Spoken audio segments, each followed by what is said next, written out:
Hey YouTube, this is Nerf Turbo. This is a special video for my friend at Junction Films, Kid Kool-Aid, who recently just posted a video about buying an Xbox 360 Elite and handed out his gamer tag willy-nilly for anyone to send him a friend's request, and of course Nerf Turbo did. I'm not sure if he's accepted it yet. JoJo, this is my video on how not to just own an Xbox 360 Elite, but how to become an Xbox 360 elitist.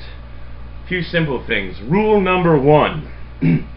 If anyone sends you a message, or you enter a multiplayer match of some sort, and the people are talking about getting free Microsoft points, do not accept the link that they send you, because it is a scam and they are trying to get access to your gamer tag.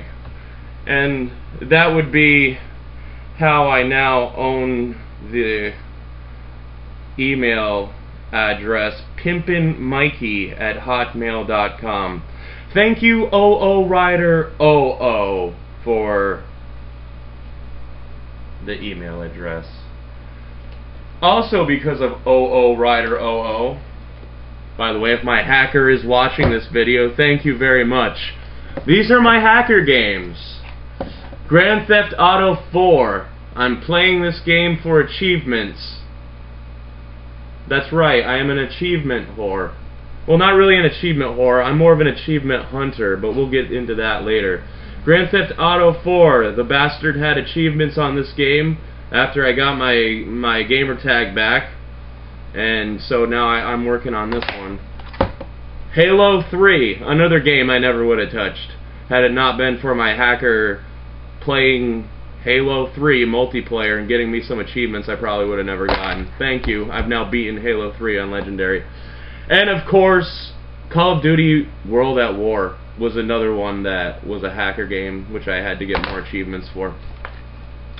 What's the difference between an achievement whore and achievement hunter, you ask?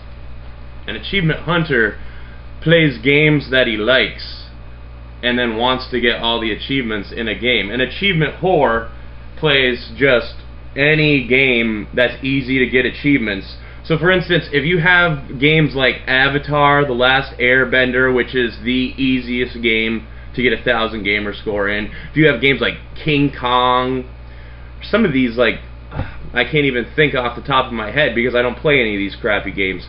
They're just so easy to get achievements on that that's all your list is. Or you play every frickin' Disney game that's made just so you can get 1,000 gamer score in it. That's an achievement whore. Okay? You want your gamer score list to be untainted and a work of art in itself. So let's go through some of my games. Some of them are good, some are not. I'll put the ones that I recommend to the side and we'll get back to them. Beautiful Katamari. Had my brother pick up this game for me. It's alright. Don't need to play it. Fable 2. It's one of my favorite games. It's a great game. Fable 3 is coming out later this year. Silent Hill Homecoming. It's okay. I'd give it about a 5 out of a 10. And it's not as good as the predecessors on the earlier systems.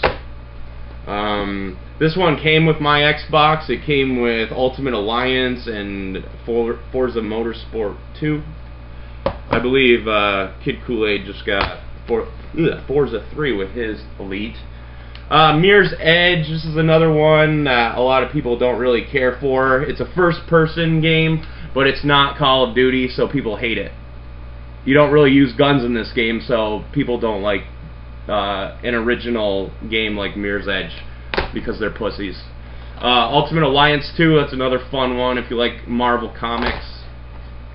Star Wars The Force Unleashed. This has a really awesome physics engine. You just use your force push and throw stormtroopers around and fight the Emperor and Darth Vader if you so choose. It's a good time, and it's really hard when you play on the highest difficulty. Ghostbusters, the video game. It's got a lot of the cast in it. It's got Sam Raimi, it's got Bill Murray, it's got Dan Aykroyd. They do the voices, the original characters. This is actually supposed to be Ghostbusters 3, the movie. Instead of making a movie, they made the video game. You play as a new recruit. and basically you're just learning the ropes, but you kind of get thrown right in and fighting all kinds of ghosts and good stuff. 2 broken achievements in this game. One of them is a real slap in the face because it's one of the coolest achievements on Xbox. Oh, man, I think it's Gozer's Most Wanted is the name of the achievement, but I could be wrong. But the achievement is capture all of the most wanted ghosts in multiplayer, and those ghosts only spawn if you meet specific requirements in the multiplayer games. You have to kill X amount of enemies in order to get one most wanted ghost to spawn, and then you got to kill another amount of enemies to get the final ghost to spawn. And it's this final ghost that no one's got to spawn, and the achievement won't unlock. It's a broken achievement Atari needs to fix. Afro Samurai, I haven't played this one yet. I'm saving it for a rainy day like today. But yeah, Afro Samurai. Ninja Gaiden 2, sequel to Ninja Gaiden Black on the Xbox.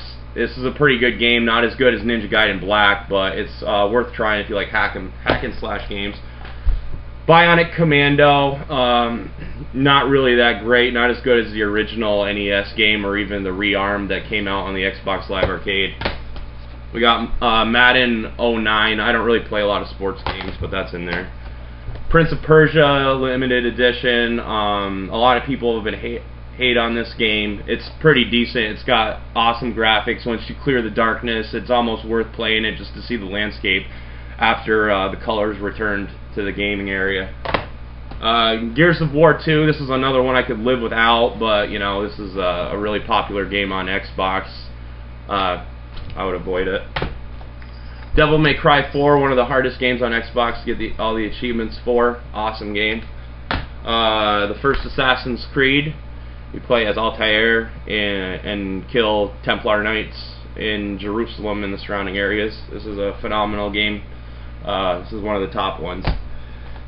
Civilization Revolution, you create society and then you battle against other societies that are trying to either make it to space first or this and that and the other thing.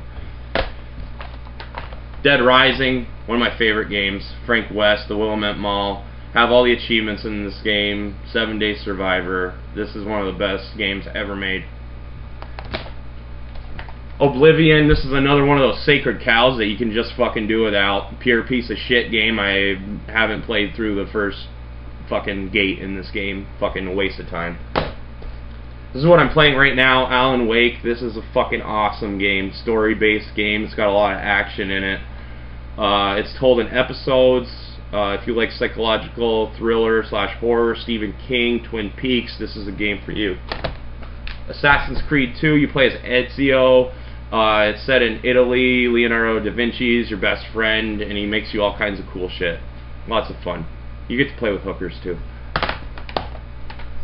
Dead Space, this script to this game was written by Rick Remender, who is also working on a new game that's coming out called Bulletstorm. If you haven't heard anything about Bulletstorm, check that out. Rick Remender writes The Punisher and a couple other comic books. Great writer.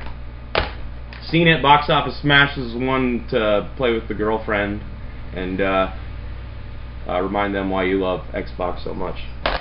Left 4 Dead. This is the perfect alternative to playing Call of Duty. If you could avoid playing Call of Duty ever, just get Left 4 Dead, and it's co-op experience. You can also fight against infected, against people playing as infected, but really, who needs it? Another great first-person shooter that has nothing to do with Call of Duty. Borderlands. This is an RPG, sort of like Fallout 3, but a little bit more action-packed.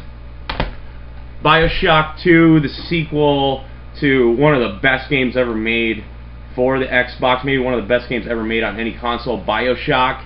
Unfortunately, with BioShock 2, they didn't have as strong of a story, and they just turned it into another multiplayer deathmatch with 17 fucking multiplayer modes. So who fucking needs that garbage? So fuck BioShock 2, play BioShock 1. Dante's Inferno was pretty good for the week that I was actually playing it. Other than that, there's no reason to play the fucking game. One of my favorite games. A lot of people hate this game. It's Oni Chambara, the Bikini Samurai Squad. I got all the achievements in this game, rang in just over 80 hours. Yeah, just run around and hack and slash zombies. And of course, Resident Evil 5, fucking awesome. So those are my games. This is ringing in at 10 minutes now, so I'm gonna have to end this early. Basically, the biggest message is video games aren't all about a multiplayer deathmatch. That's not a fucking video game. Okay, get a fucking paintball gun and go out and shoot your friends. Video games are an art form. Video games are an art form, and that art form needs to be driven by a strong story. And if it's not there, then don't buy the fucking game.